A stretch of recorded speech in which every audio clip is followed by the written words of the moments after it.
One of the main things that pulls people into R is the ability to make excellent graphics. And even though the base plotting functions can deliver a lot of functionality and make very clear graphs, a very powerful package that has been around a while and is increasingly being used for data presentation is ggplot2, which started as its own package but now lives in the tidyverse. So we're going to do all of our plotting with ggplot, and today we're going to introduce just a few of the most basic components of ggplot and demonstrate how it can be expanded through themes and additional components to convey a lot of information cleanly and effectively in a single graph. To get started, we simply load the ggplot package. The package that we download and install is called ggplot2, whereas the function that we use to make a ggplot is called ggplot. The package also has this qplot function for quick plot, but you'll never see that and we won't use it here. Typically, when we want to use ggplot, we'll load the tidyverse package because not only does it include ggplot2, but it includes a whole bunch of other important packages that we use for data wrangling as well as for plotting. We will use the mtcars2 dataset that we modified from the default mtcars in a previous lecture. You can either load those from your local R directory, the data folder in your R folder somewhere on your local machine.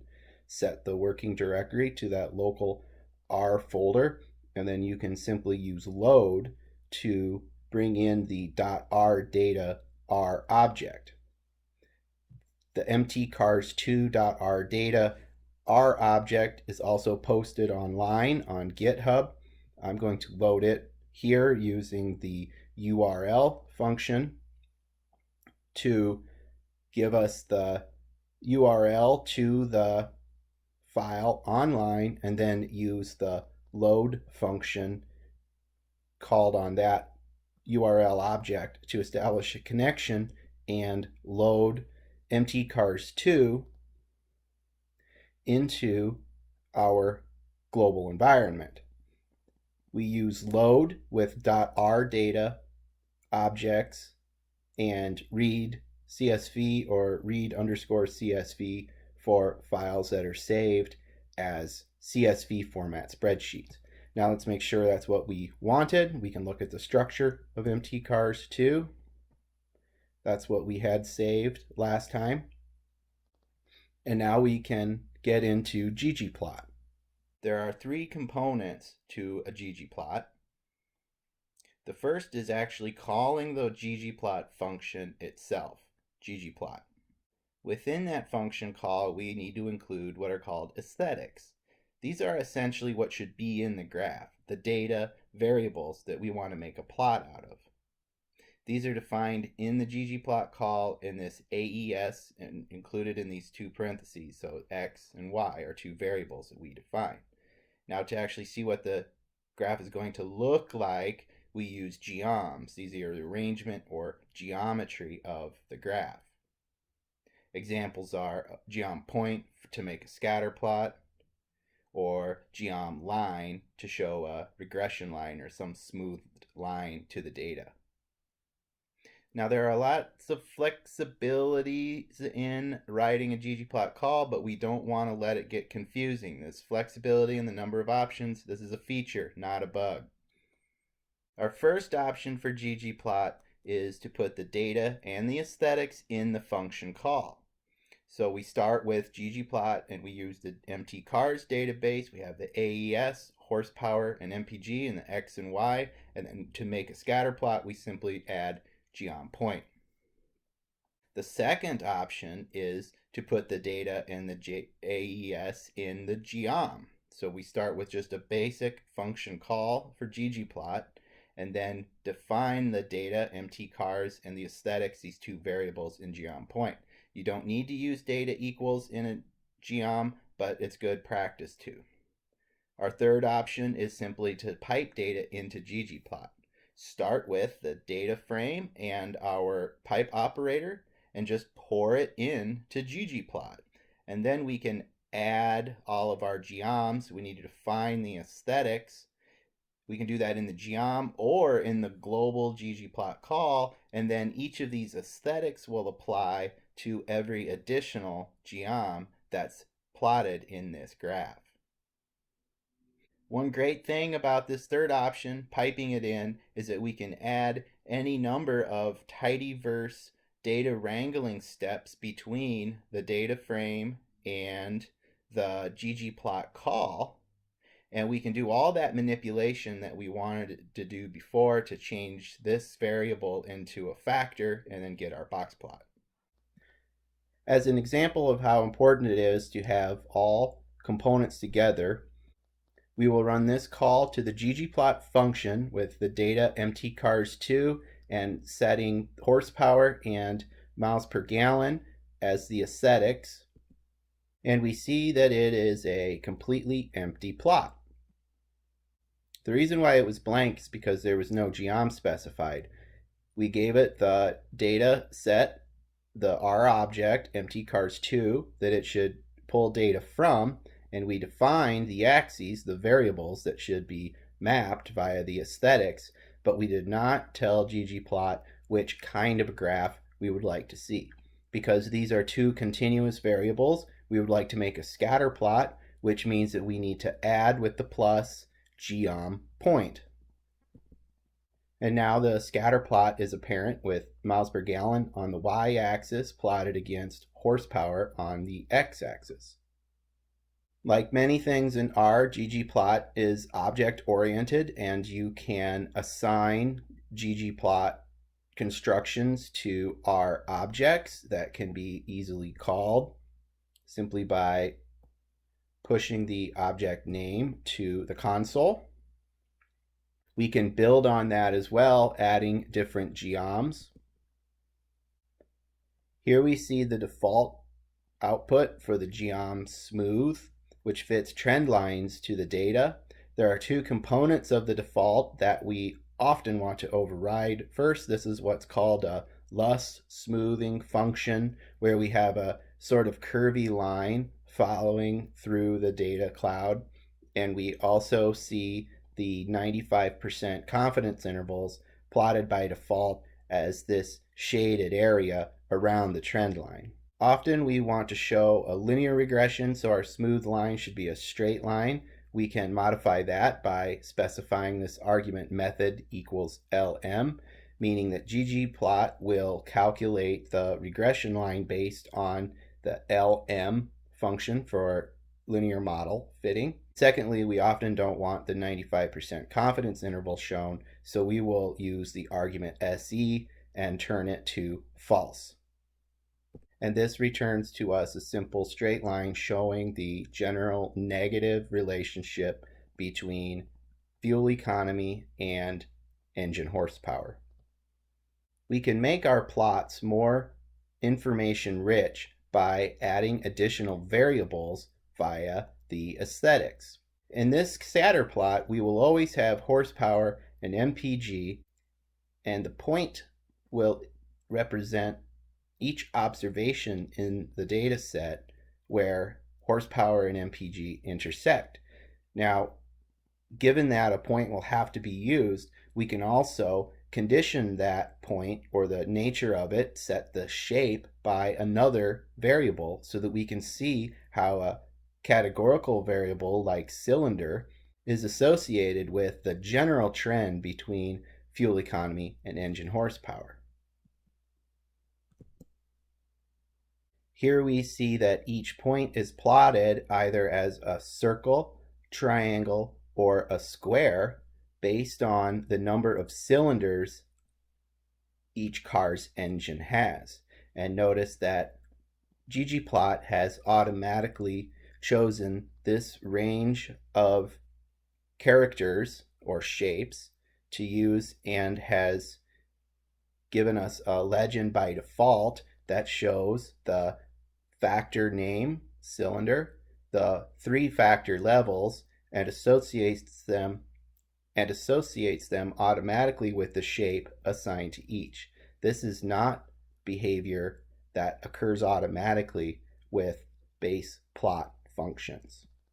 An additional aesthetic that can be mapped to a variable is the color of each of the points. The default for ggplot is to start with this reddish color, move to green, and then blue for a 3-level categorical variable. And here we can see that most of our low horsepower, high fuel economy cars have 4-cylinder engines, while our more powerful cars that get lower miles per gallon have 8-cylinder engines. To add even more information to our plot, instead of plotting both color and shape by a single variable, we can add another variable as well. So we've maintained the color as the number of cylinders in the engine, and now we're going to plot the shape with respect to the transmission type, whether it's automatic or manual shift. Here we can see that ggplot has automatically added the other legend for the other variable. And if we focus in here, you can see that there is a 4-cylinder manual transmission car and a 4-cylinder automatic transmission car plotted side by side. Without the shape argument, we would not be able to know which of these two vehicles had one or the other transmissions. Similarly, we can see beside each other here a 6-cylinder engine with an automatic transmission with very similar power and similar fuel economy as this 4-cylinder engine with a manual transmission. Another option for adding variables is to create a separate window or pane of each graph by the level of a categorical variable. Those are called facets, and we have two options here. The first is facet wrap. Facet wrap very simply starts with the first factor level, which in this case is alphabetical and is automatic. It creates a graph that includes all the other aesthetics and then makes additional panes or facets for each other level of that factor. This factor has 2 levels, automatic and manual, so we just get 2 side-by-side graphs. Alternatively, we can use facet grid, which plots 2 variables against each other. So here we see the fuel economy and horsepower relationship plotted by the number of cylinders in the engine for each combination of automatic transmissions for domestic cars made in the United States and automatic transmission vehicles not made in the United States. Likewise, we have manual transmission vehicles that were made in the United States. We can see that even in 1974, in this data set, there was only 1 vehicle made in the United States that had a manual transmission, whereas the rest of them that had manual transmissions were made outside of the United States. Here we have specified another aesthetic called size, and we are mapping it to weight, the weight of the vehicles.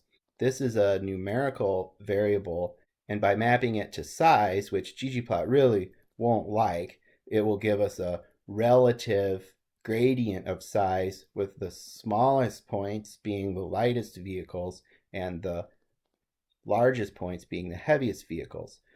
With this combination of aesthetics and facet grid, we are able to include 6 variables in one graph. And here we see the results of adding 6 variables into a single call to ggplot.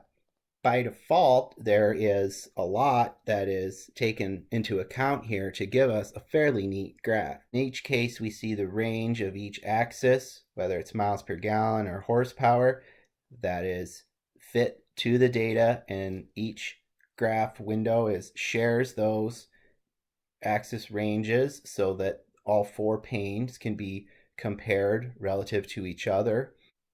We also see that ggplot has made a reasonable estimate as to what the plotting interval should be. So our numbers occur in 5 miles per gallon increments on the y-axis and 100 horsepower increments on the x-axis.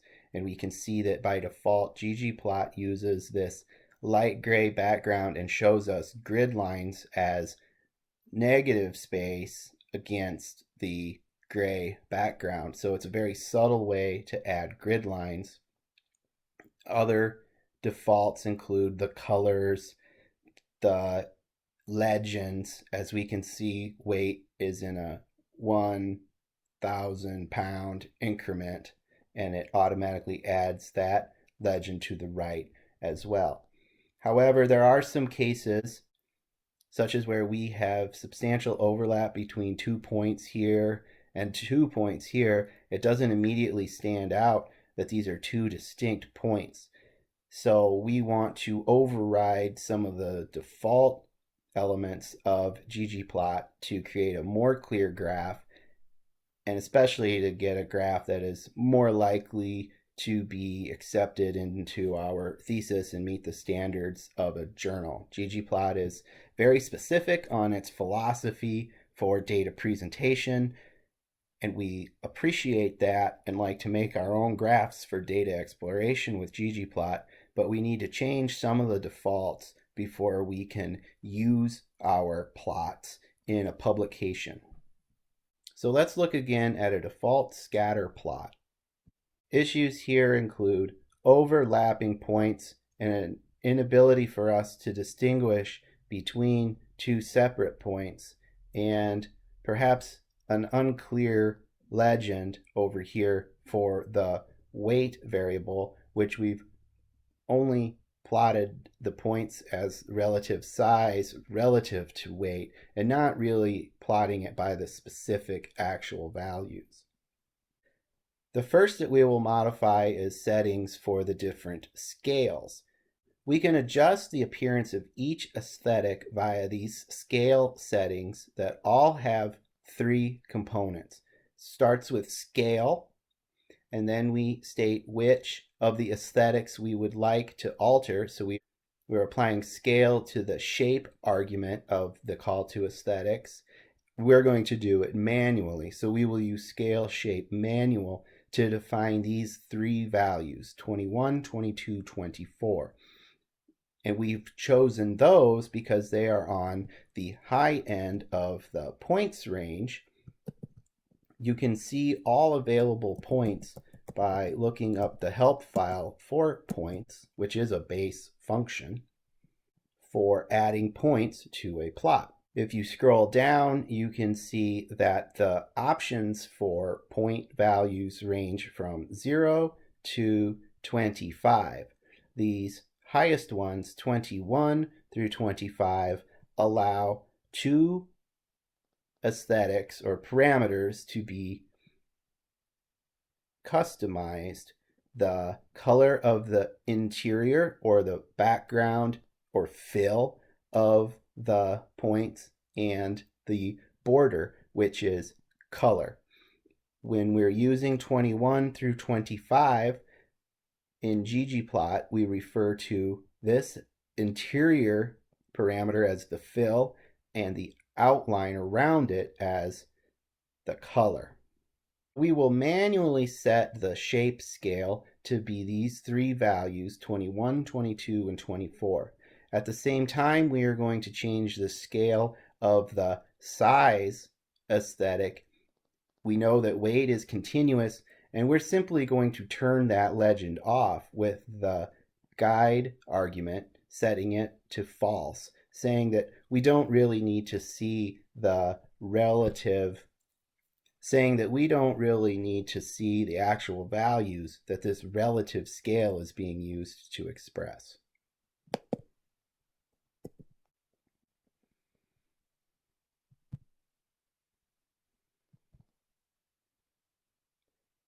As we anticipated, the second legend for weight has gone away, and very importantly, now we have seen that these points now have colored borders, which very much help distinguish potentially overlapping points. By now we're familiar with the automatic legends that ggplot adds to our graphs. We can also add a caption to provide some sort of description of what is in the graph. We use the caption argument of this labels command labs. Here we have simply used the caption argument to show that the points are scaled to the relative car weights, which replaces the information that we're conveying to the reader after we've taken out the legend for the weight variable. Also in that label command labs is the ability to specify other labels such as the x and y axes.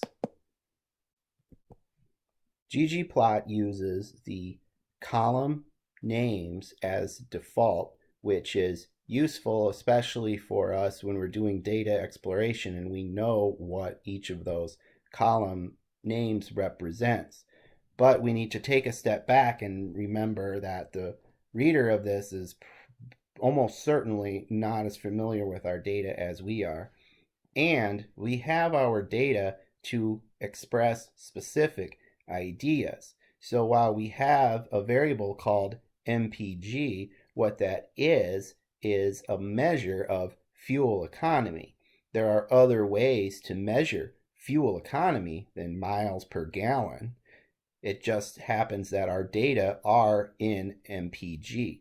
So we use a more explanatory axis label that says what we're really showing here and trying to express is a relationship between fuel economy and engine power. It just happens to be that the units that the actual numbers on each axis represent are miles per gallon as a measure of fuel economy and horsepower as a measure of engine power. Another way to override some of the defaults of ggplot is to use themes. There are two applications of theme in ggplot. The first is simply a function called theme, which includes very many arguments that we can use to set almost every aspect of ggplot's appearance. You can look at the help file for theme and see that these are all the different options that one can set in this single theme function to change all sorts of aspects of the ggplot graph. Here we are going to use theme to set the size of the text for the axis title and the axis text. Here we are back to our default column name variable labels on the axes, but we can see that all of the text in the axis labels and identifying the tick marks has increased in size. There is another type of theme where theme is an underscore followed by a name for a specified theme that changes some substantial components of how the ggplot appears. The developer of ggplot, Hadley Wickham, has a specific idea of how data should be expressed with this gray background and the thin white lines showing grid lines and to help the reader orient each point to values along each axis without being very distracting by having thick lines in the background distracting you from the points. However, this is not typically a graphical format that's used in publications, and so there are other formats that have been preloaded with ggplot. The one I use the most often is theme BW for simply black and white. This one still uses a subtle grid line with very light gray lines, but has a white background and a black line around the whole plot area. Alternatively, there is theme line draw.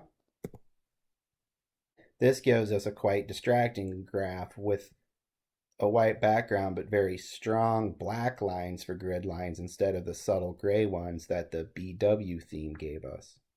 And if we would like all the axis lines to go away, we can use theme minimal. This removes that strong black box and the axis lines, just accentuating the grid lines slightly with a subtle gray, grid lines that just draw themselves right up to the numbers along the axes. This is a very data forward theme that accentuates the trend in the data and takes less emphasis off of the actual values. While all of those options for themes come with ggplot by default, there is also another package called ggthemes that adds many more options for themes using ggplot. We can load that with the pload function right now.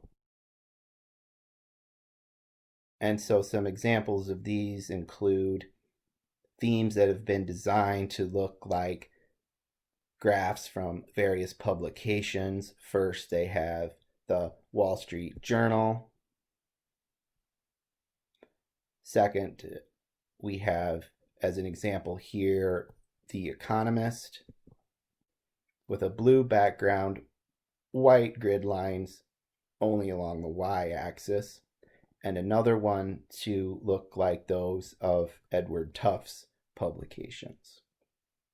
Very similar to the minimal theme, except this has no grid lines and it is a serif font instead of the default sans serif fonts like Arial that ggplot uses. There are also some themes based on other statistical package options, such as those of Stata. Also, the default Excel graphs.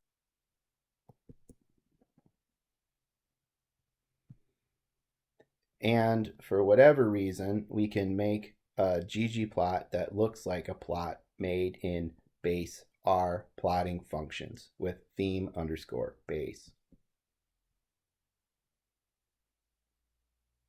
So that's just a quick introduction to the basic functionality of ggplot and an example of how we can use the different components of ggplot, whether it's the shapes, colors, different panes with faceting to convey a maximal amount of information with a little bit of ink to develop very clear and effective graphics. We'll make all of our plots in this class in ggplot, and we'll continue to improve your ggplotting skills.